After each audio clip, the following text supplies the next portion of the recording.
श्री गुरुदेव दत्त, श्री स्वामी समर्थ. नमस्कार, आपल्या सर्वांचे माझ्या चॅनलवर मनपूर्वक स्वागत. आज आपण जाणून घेणार आहोत देवघरात अन्नपूर्णा देवीचे महत्त्व आणि का प्रत्येक देवघरात देवीचे स्थान विशेष मानले जाते. अन्नपूर्णा देवी ही समृद्धी, अन्न, धनधान्य आणि सौभाग्य यांची देवी मानली जाते. अन्नपूर्णा या शब्दाचा अर्थच असा आहे, अन्नाने परिपूर्ण करणारी.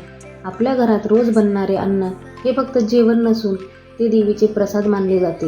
म्हणूनच देवघरात अन्नपूर्णा मातेला स्थान देणे अत्यंत शुभ मानले जाते. अन्नपूर्णा देवीची पूजा केल्याने घरात अन्नाची आणि पैशाची कमतरता राहत नाही, असे शास्त्रात सांगितले आहे. घरात मतभेद, तणाव आणि नकारात्मक ऊर्जा असेल तर देवीचे दर्शन आणि मंत्रजप मनाला शांती देतात.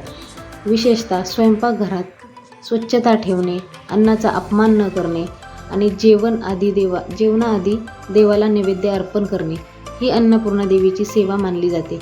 देवघरात अन्नपूर्णा देवीची मूर्ती किंवा चित्र पूर्वेला ठेवले तर घरात सात्विकता, समाधान आणि सदैव भरभराट राहते.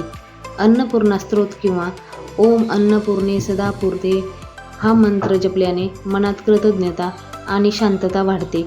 म्हणून मित्रांनो, आपल्या घरात अन्नपूर्णा आईचे दर्शन हे फक्त देवपूजन नाही, तर ते समृद्धीचा आशीर्वाद आहे असे मानले जाते.